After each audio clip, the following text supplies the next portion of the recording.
Thank you. Yep.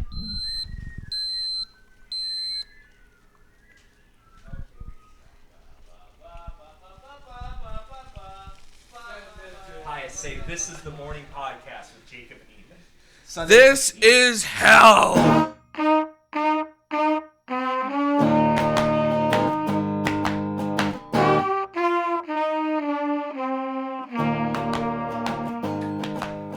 But I don't know how it gets better. Maybe Trump's gone. Maybe COVID ends. Everything calms down a little bit. Again, I'm hopeful.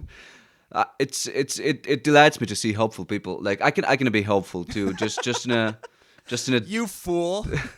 no You hopeful fool. hopeful. Yeah. Well, it's Yeah. my version of hopeful is like it's like a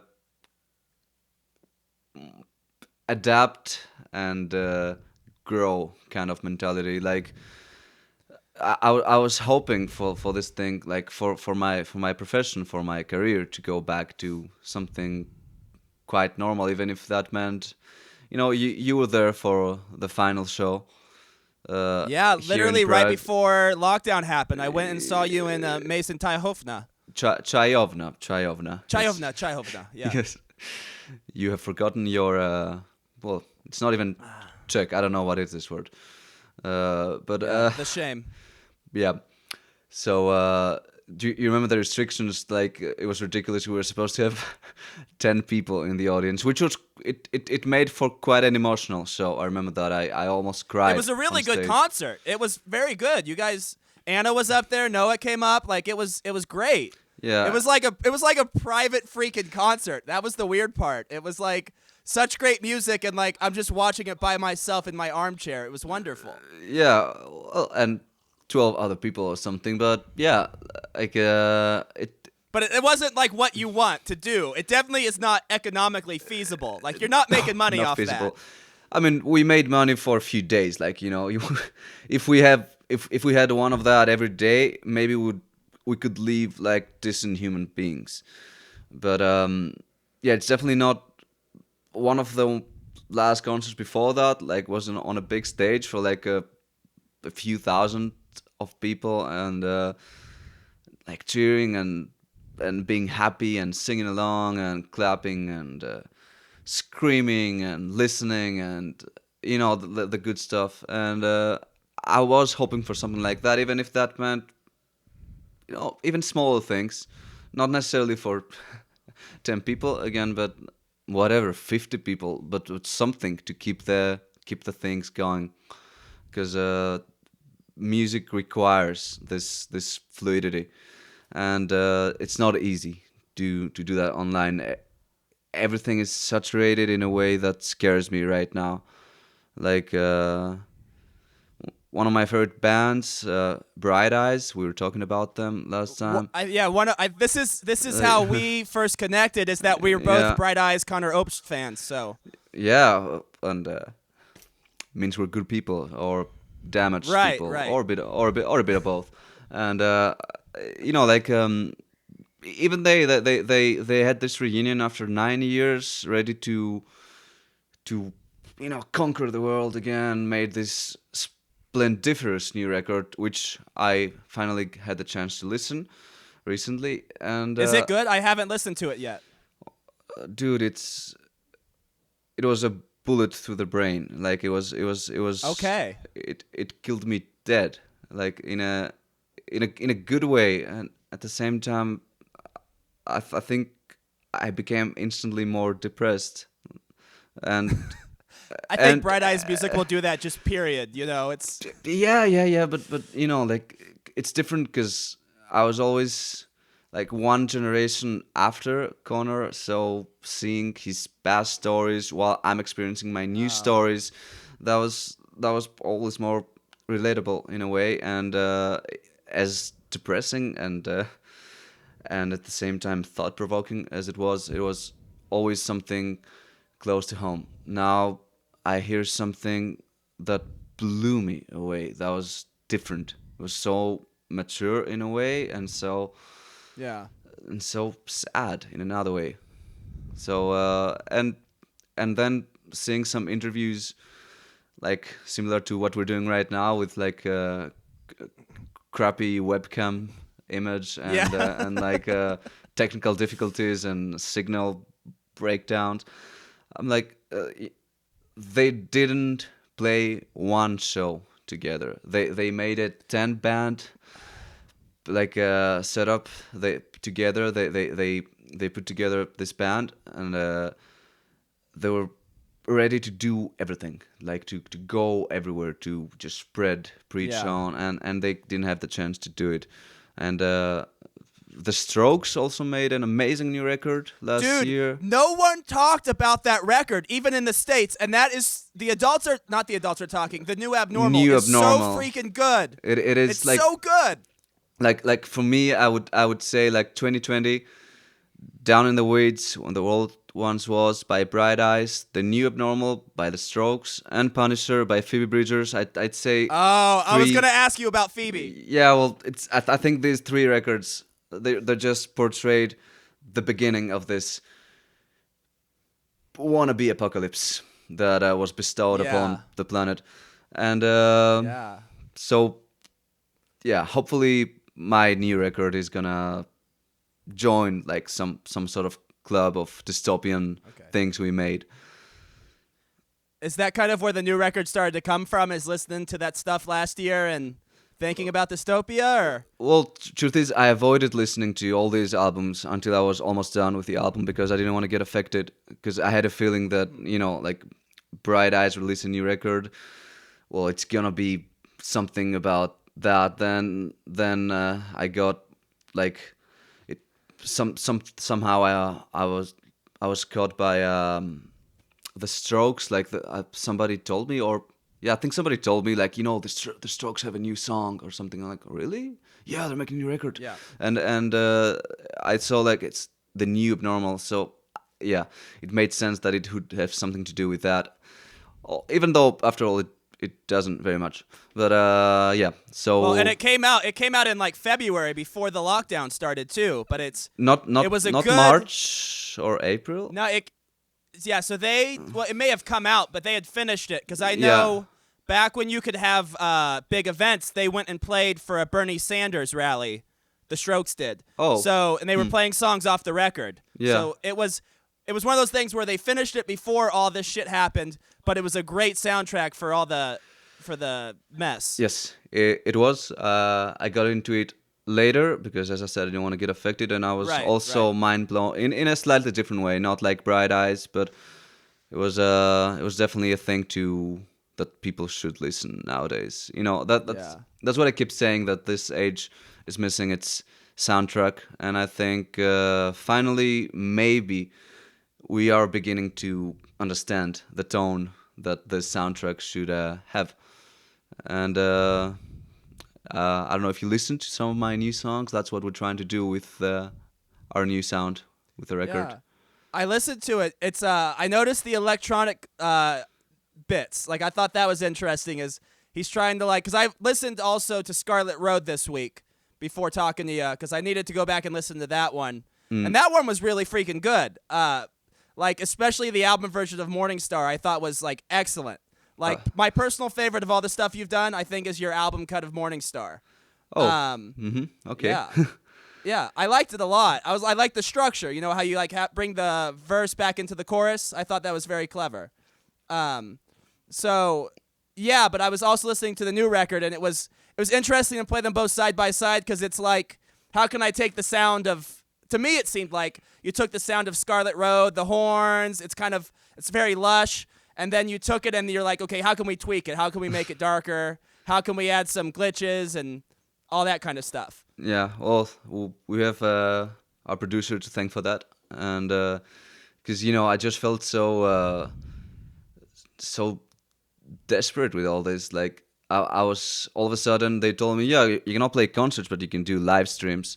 And I was like, fuck live streams. What? Like, I'm not gonna, you know, I did one live stream during the first lockdown, and that was quite interesting because, you know, I hadn't played for 2 months. My voice was fucked, and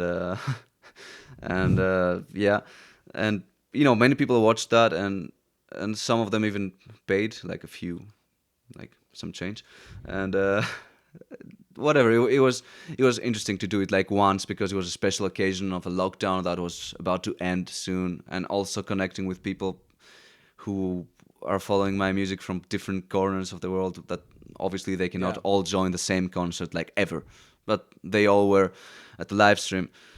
But generally speaking, I'm not pro live streams. I don't think this is the way to do music unless it's like super good quality. But then again, it's a live video that you can watch with your friends or with yourself and just get lost. It's not the same as being there.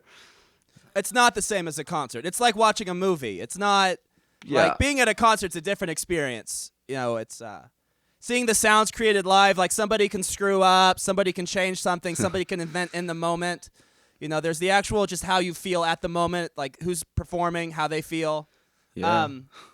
But also this new album, you're not putting it on Spotify, and I think that so many people who don't make music or don't know people who make music don't understand why Spotify sucks so much for musicians. So I don't know if you want to rant against Spotify a little bit here, but I'm going to give you the floor for that. Well, I will take that floor and and I'll tell you that it's. I mean, I don't mean to. I'm trying not to be a hypocrite in my life, and it is Spotify does have my previous records. And there is a chance that we're gonna put that one too. I just made a public post on my page recently, a few weeks ago, urging people to use Bandcamp rather than Spotify, because I explained to them like what Spotify does and how I got like $9 for some 1,000 streams, and they said congratulations, keep up the good work, and I was like, seriously. And and then like Bandcamp, I start that thing because we may be totally independent with my team, but we were behind on some aspects, and I only now got into using Bandcamp, and I have to say, those dudes won me over. That's like, I did my first pre-order. Like I never did that for any record in the past because I was like, okay, this is foolish. Just put the record out, make the CD, have it online, and people who want to buy it, they're gonna buy it, they're gonna order it.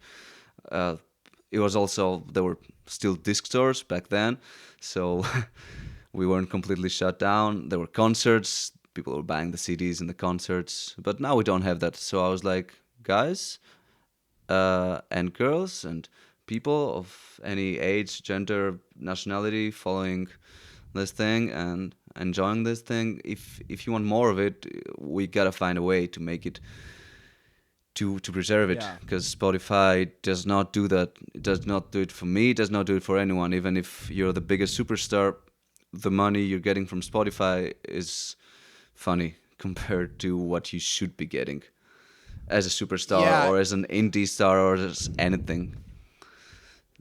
Yeah, I know for this podcast, so I'm relatively a small podcast. I mean, you know, compared to like Joe Rogan, right? But like I'm still making $15 per 1,000 streams. Like and like it's almost absurd that I, with this podcast, am making like almost double what you are making per 1,000 streams. Like it doesn't make sense to me. It's not fair. And I think too, I don't know if you know this, but I know like some of the backstory of Spotify is that when they were originally negotiating streaming rates here in the States, they wanted to offer a higher rate, and all the label companies said, no, actually pay our artist a lower rate and give us shares of Spotify instead. So like these record companies all got richer because they own more Spotify company by not giving their artists as much money per stream. And it's like had ripple effects throughout the globe, because I'm sure like the rates everywhere else are lower than in the States, and it's crazy. But I mean, it is great for the consumer, right? It is great for me to go on. I can download music if I pay. I can listen to anything, anywhere. The quality's good. So it's hard. It's a hard mix. Well, and that's exactly the trap. That it's the perfect thing for the listeners, for the audience. Like I've heard some arguments about that, like I don't meet too many people anymore, but I do meet some people, and Yeah. and sometimes it comes naturally. Like at some point, somebody's playing music through Spotify, and I'm like, oh, why do you have to use Spotify? And they don't understand. Like they're like, it's so useful, it's amazing. Like and like, yeah, of course it is amazing for you. And I cannot blame them. I don't get angry at people who do not realize how this is bad, because the audience as an audience never had to care about how we make our money, because they just consume music because this is the product, and whether or not they actually respect the music, it doesn't make any difference. They get it because they want it, they do it for them, so obviously they're gonna go for the thing that treats them like a bit better than the other ones. Like in Bandcamp, there's almost a limit. If you want to, you can have a limit of how many plays one can have until they have to pay for it. And so they're like, no, I'll go to Spotify. I can use it even for free. I'll just have to tolerate some commercials, and they are tolerating the commercials and just using it for free. Others pay, others download. It's a new thing. It's a new age. It's a new medium. It's a new everything. So I don't know what the solution is, because all the mainstream companies, as you said, yes, I guess they said fuck the artists, just give us more share of the revenue. And either way, they're mainstream. They make money one way or another. They pay scraps compared to what they get to their mainstream artists, but even that's a lot because they target more people. The problem is the more independent scene worldwide, because like a mainstream artist is gonna get like millions, maybe even billions of streams, and that's just the work of marketing. And most of them are not even gonna be truly organic, like getting streams through a playlist, like some nameless song on some playlist just getting listened by people because your song is somewhat catchy. That's not actually listening. Well, Right. well, if you have, usually in the independent scene, you have less fans, but they're actually listening. At least most of them are. So naturally we get fewer streams, and they should be rewarded, because this is still the product that they're consuming, even if they are truer fans. So we need to find a solution for that. And yes, I'm gonna say it as much as I can. Fuck Spotify, but for now this is the thing. So we need to find a way to coexist, which is why the new record is probably gonna end up on Spotify as well. Just never gonna promote it through that. Well, and I would say is one thing I do tell people is, because I'm not going to lie, I use Spotify as well, just because I can't pay for everything I want to hear. But what I try to do is I try to go to concerts of my favorite artists, or I try to buy merch from my favorite artists. Like I try to somehow, like, how do I put this? I actually buy records. I have a vinyl player I have back here in the States. So I try to like support them through other ways. And that's what I tell people is like, hey, even if you're not like paying for the music, like pay for something else. Get a t-shirt, go see them live. Like, I mean, I know some people have like GoFundMes or whatever. Like there are ways to support the artists you love, but you got to support them somehow, especially the independent ones, because like, this is the only thing you do for money, right? Is making music. Yeah. And I mean, like, right. I know the argument for Spotify is like, well, it's basically an advertisement for your live shows, which might be kind of true if we weren't in the middle of a time when you can't freaking do a live show. Yep. That describes it very well. What happened? Because all of those things, like like what this pandemic situation did was it exposed like a lot of flaws in the system. And when I say system, I mean all systems. The same thing it did to the health system and the governmental system, to truly anything. That's what it did to music too, because this thing with people wanting everything for free it's been a thing for the past almost 20 years, I would dare say. Obviously, intensifying more and more the situation as we progress and as information becomes this savage monster that just roams free and bombards your head from everywhere. So, yeah, like when we did have concerts, people, they had to pay to get in, or they had to, you know, buy drinks, and then some venue was making money, so smaller bands were getting money from that. Like there were ways through the concerts because people were still inevitably paying money one way or another. So Yeah. so nobody spoke out as much about the fact that we don't make money from making music anymore. We make money for Right. performing music, which is, it's fine, I guess. And and I'm guilty of that too. I was so comforted by the fact that I make my living because I play concerts like almost all the time, and touring, and small shows, big shows, festivals. One way or another, music is out there. The audience is growing. There's money. There's food on the table of the restaurant for free usually, whatever. And Yeah. now they took it away, and we're left with what we make, which is a very important thing. Like I miss the stage like a motherfucker, but I'm super happy to be in the studio and making this record. And as you said, electronic elements, darker tone. This is something I wouldn't have done in a different period. So in a way, I'm grateful for this. But people need to start supporting in a more sustainable way what we do, because if they Yeah. want more, they have to change. But that's not up to me or you to change it. That's something that Yeah. I think is going to happen more naturally, hopefully, and that's what we're trying to do Yeah. right now.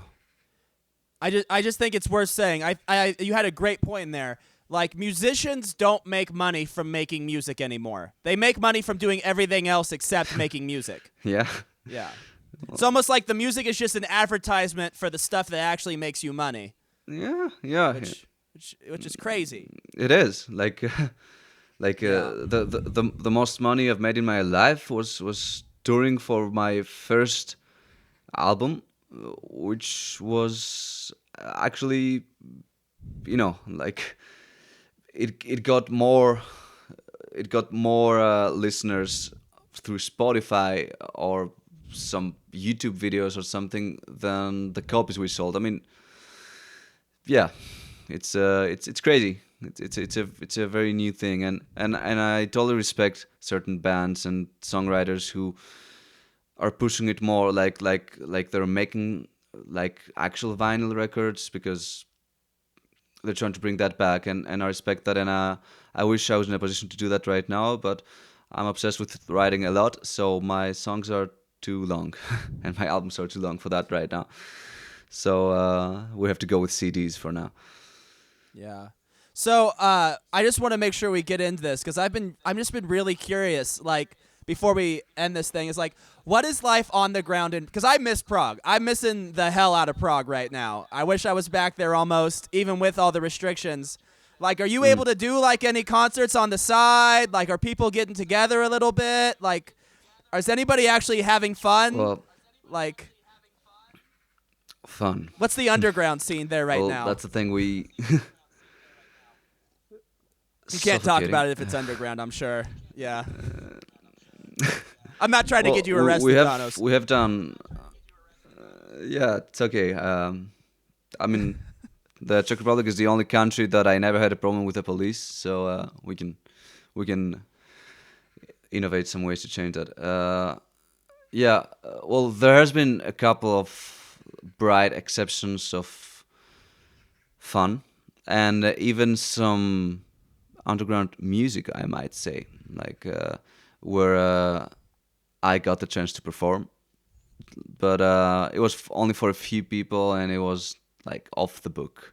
So it's not something we really talk about, but I'm not ashamed of that at all. Obviously, that's why I'm talking about it on a podcast. Yeah. So Well, so we yeah, could the always thing is cut that- it if it's something you want cut. no, I'm good. Yeah. It's we have to talk about those things because, as we said, it's good to be responsible. It's good to consider some certain groups that may be more vulnerable to situations, but this thing that we're going through right now is a bit far on the other side.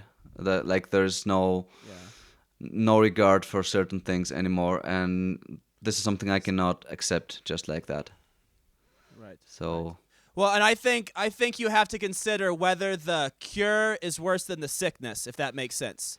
Like, is the thing you're trying to fix things with maybe just as bad as the thing you're trying to prevent? And I think people need to think more about that. yeah, Because like people like you are suffering. You're not making money. It's not like here. Yeah, people are not making enough money to live. People are getting super depressed. It's like this one okay, this like one is maybe, the worst.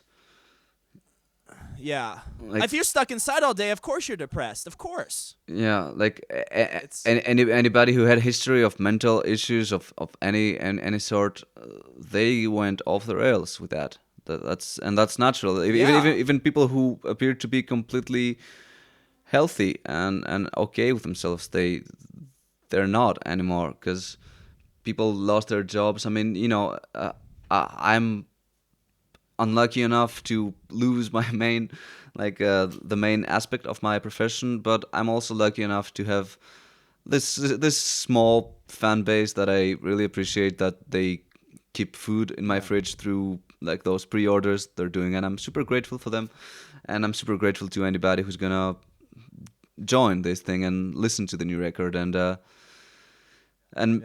maybe even order it with actual money, as we did back in the day, like when we used to go to record stores and just find a CD from a band that we may have never heard about, but we're just let's give it a try, let's give it like it's like $10, let's do it, and then we would put on headphones or we'll play it on speakers with our friends and we would discover something new. People don't do that anymore, and I feel like if they did all the things we discussed before, maybe they would have been a bit more controlled, like this polarization, the giving up your freedom to protect yourself, losing sight of what's of when to say enough is enough, So I do think music is a remedy for things, and I'm trying to find that power again, even for myself, because it's a hard age to do that.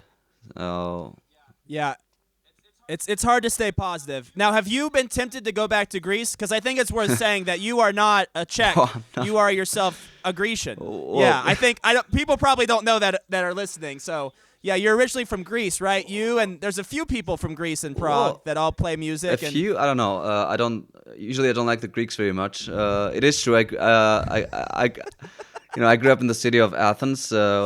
We had some Yeah. good things going on there that we made because everything else was crap.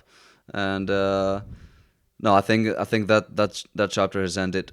I think. Okay. I mean, if I ever go there, it's gonna be for a visit, or yeah, I don't know if I have to truly fix something. But no, the answer is no. I wasn't tempted. I like moving forward, not backwards, and Right. Yeah. like I was on the road for 2 years. Like there's been so many shows, and in the meantime, I fell in love with Prague. So I never thought I would spend so much time in Prague, but some coronavirus had other plans. So we'll see what the future holds, but definitely not going back anywhere. Not Greece. No, not Somewhere there. that's not Greece. Yeah. See, for me, I have such a romantic notion of it because I love like the old philosophers. Like I read tons of Plato, like all that. I've read all like the old Greek playwrights. So it's like I just really want to go see it, but everyone I meet that comes from Greece is like, yeah, I'm not that interested. Yeah, well, all these people you mentioned are dead, and when I say dead, I don't mean just not just their body, but it's not like, yeah, it's very different. The soul of it is gone. That's a different Greece. It's a Greece that's dead. Maybe it's a different country. Yeah, it's a new country. I mean, like really, they're turning 200 this year. So as a state, So if you think about it, their nation, this new nation, is actually younger than the American nation. So so that's a very interesting point to know when all of them are criticizing that Americans don't have history, and whatever. Because the Greeks, as modern Greeks, they are very new, and their culture is very affected by a lot of things, and that's quite obvious. And there's nothing wrong with that, if you ask me. But they are so obsessed with holding on to that deep, long forgotten past. Again, not all of them. There's some very amazing people from that country that I admire, and friends, colleagues. So I'll just see them as bright exceptions of a country that doesn't interest me very much. Okay. Yeah, I mean, I don't know. I've been seeing someone recently, and I've been having to figure out, because I love being on the road too. I love traveling. I love living. I've lived, all over. I've had to most jobs I've had have involved some kind of travel. So, I don't know, man. I don't know if I can just come back to Kansas and live near where I grew up. I get exactly where you're coming from. It's just, there's a thrill. There's just such a thrill to always going somewhere new. And it's like a high. It's like going somewhere you've never been before. It's just amazing. It is. Yeah. It is. Yeah. And it's one of the joys of life. And one of the joys of music. And that's why those bastards need to calm the fuck down and let us do what we have to do again. I'm not ashamed of criticizing whole country. Yeah.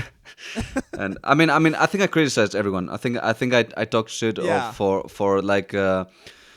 for right-wing Americans, left-wing Americans, all of Greeks, Trump, coronavirus, people who control it, government, the Czech government. I think I talk shit about everyone. So I think as long as you talk shit about everybody, it's okay. It's not just one group. All right. Well, dude, it was good to talk to you. It's been a minute, but I'm glad to hear you're staying positive. In a way, yeah. In a way, right. I'm glad to see that you're working and you're you're not just sitting in your apartment drinking whiskey or something. That wouldn't be good. I do that too, and that's okay. I have to write songs somehow, and but it's actually bourbon. That's bourbon. Okay. Yeah. You spring for the American whiskey over there. Yeah. I mean, somebody's got to teach them. You know how many Dude. Do you know how many Czechs have tried bourbon thanks to me, and now they're active consumers of it. Do you ever drink Bullet whiskey? It's actually one of my favorites from the more accessible ones. I think it's even my favorite. I think Four Roses is my favorite, but Bullet, God, it's a perfect poison. If you ever come to America, you have to come to Kansas City because there's a country western music bar. Oh, dude, this is your freaking place. Westport Saloon in Kansas City. But their well whiskey, the whiskey they serve everyone, is Four Roses. Oh. And there's live music all the time, all hours, anytime they're open. And it's just hours? Every from 6 to close. You know what I mean? Yeah. But they always have live music all during the week, and it's just live music and Four Roses. It's all independent country musicians or folk musicians. You would freaking love this place, Westport Saloon, if you ever get a chance. Oh, Westport Saloon. Well, my guitar is over there. I'll just pack it up and come as soon as they open the goddamn borders. Right. I bet they'd have you too. But yeah, dude. Okay, yeah. I have a freaking handle of Bullet downstairs, and I'm it's too early. I can't drink this yet. What's the acceptable hour to start drinking some whiskey? Well, over here it's 1 in the afternoon, so Which for you is an hour after waking up. Yeah. I'm not saying it's socially acceptable to drink whiskey at this time, but then again, society is collapsing as we know it. So new rules. So up to you. There's no rule, limitation. Drink whiskey for breakfast. Drink coffee for dinner. Something like that. That can be a spin-off podcast or something. Yeah. So you're a whiskey guy, huh? Like you're a Four Roses guy. Yeah, and you know, if it's bourbon, I can drink anything. If it's whiskey, I prefer the Irish stuff, and Scotch, especially if it's smoky. But yeah, bourbon is there for. Oh yeah. Now, do you all do times. it over the rocks, or do you put a little water? How do you do your bourbon? No. I save the rock for my music and go for it straight, neat, and dirty. Okay. I like to put a little splash of water in there, just a little bit, but like. Yeah, that's what Bukowski was it- doing. It's okay. Yeah. Everyone loves Bukowski over there, man. Dude, that. I haven't actually read any Bukowski yet, but I need to. Well, if you do go for the poetry, it's more eloquent than the novels. You'd say do the poetry and not the novels. Well, it depends on depends on what you're looking for. The novels are, let's say, gruff. You know, they are very honest and simple. Okay. There's simplicity in his honesty, while the poems are honest and at the same time, I feel like they go deeper. But that's up to you to decide. You can. He's a classic low life institution, I guess. I would say he is a bigger deal in Europe than he is even in the States, I would say. Yeah, well, For the people I meet, yeah. it all depends. Like if knowing one quote or one poem because it was played in a commercial counts as being a big deal, then maybe. If we're talking about people who've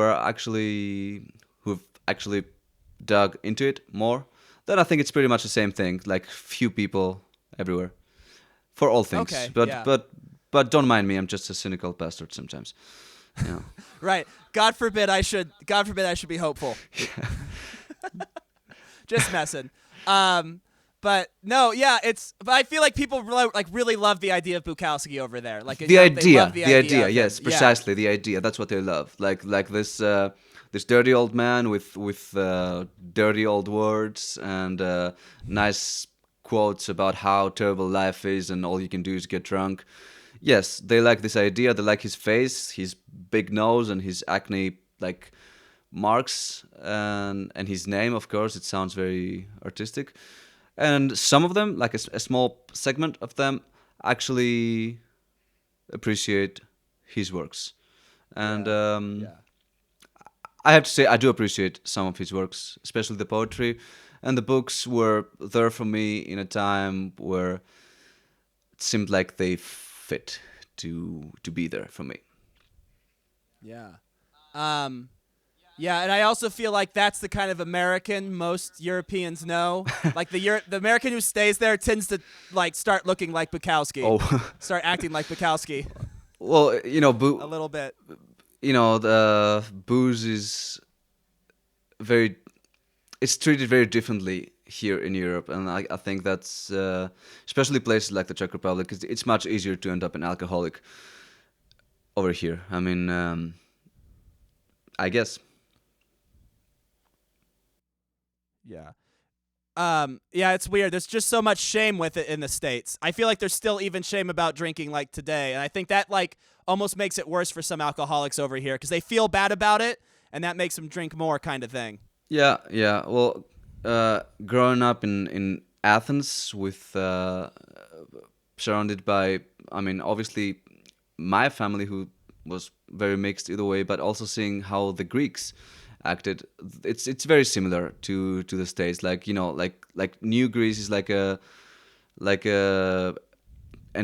illegal love child of America right now. So there's a lot of things that are like that, and booze is the same thing. So exactly as you said, like people who do that, they feel shame and they end up drinking more, and it's a vicious circle. You cannot escape it. Yeah, I'm not. Yeah. I don't know if the situation in Europe is actually better because, I mean, being an alcoholic is a strange occupation and it has certain hazards and at the same time can be controlled. But Have you ever heard of Cormac McCarthy? I have A writer from America? I have not. Anyway, no. he said, yeah, he's really good, and but he said that the one occupational hazard for writers is drinking. There's a lot of truth to that. There's a lot of truth. I don't know if I would agree with the word one, but it is one of them. Yeah, like it is definitely one of. But then again, we love the people like Hunter S. Thompson, you know, like Well. we like there's nothing better than like a hard drinking, drug using writer, and I don't know why we love it so much, but we do. Because they're like a low life, but they're also very refined in a way, and it's like the mix of the two that's so interesting. Well, yeah, that's what I always say. Thank you for that, because if you use, you need to use a substance, not being used by the substance. If your purpose one day is to get drunk, just to get drunk, you're not doing much with your life. So society makes you feel like crap, and you make you feel like crap.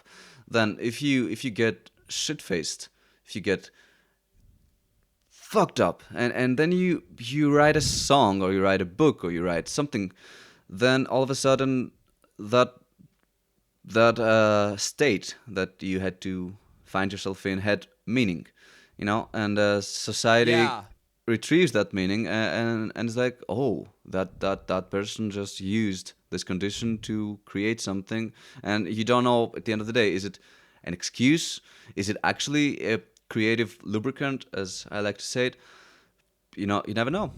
So Well, and I find too, speaking of that, I feel like we're on a good thread here, so I want to keep this going a little bit. But like I feel like with writing, it's almost like a way to redeem the bad times. Like a lot of times your best writing, because I write as well, like your best writing comes out of like times when nothing makes sense, and you're like, this is a worthless time, I'm wasting things, I'm wasting myself.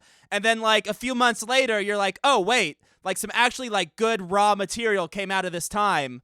And it was just like, it was such an emotional mess. Like I actually got something on paper that's worthwhile. Precisely. Which is, yeah. It's it's cleansing. It's almost like salvation.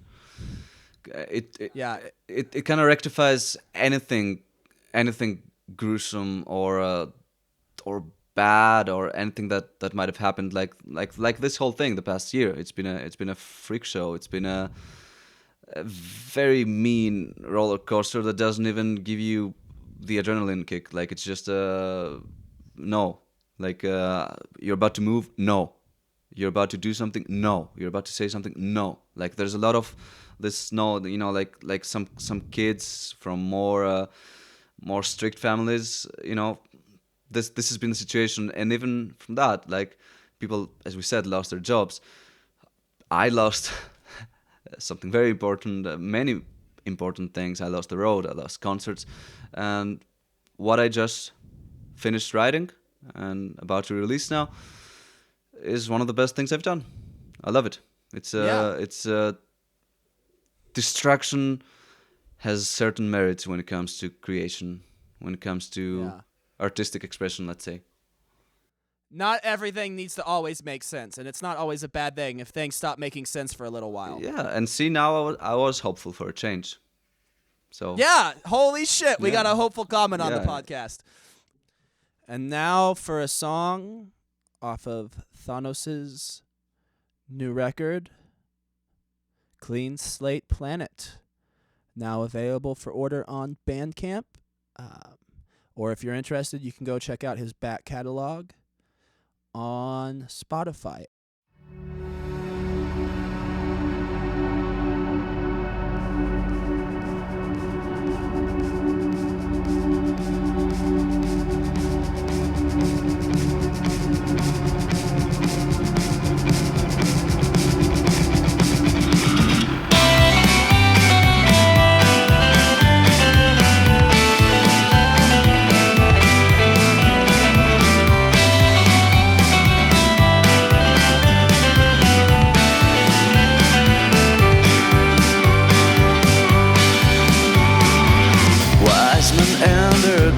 Wave their hands while everybody's simply wondering why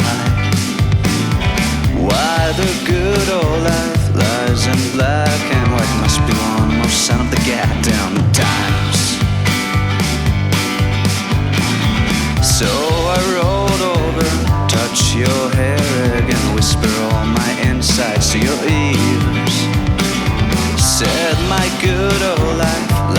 and black and white rains, make some suns now and then. The static makes a funny sound now. Designated songs for you and me. How can you belong to me? I'm in love with ecstasy. I'm in love with ecstasy tonight. I've seen a light in me, seen the dark in me. I've seen a poison sky caressing dead end streets, but it don't ever help with my stupid little thoughts. Well, these are my condolences to life.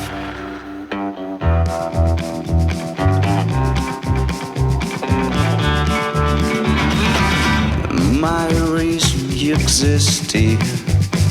You might be the only one for me. It's getting late and I must live. I get lost with destiny. I'll sneak out with destiny tonight. She'll give me where it belongs to me. Make me who I'm supposed to be. It's chaos versus apathy tonight.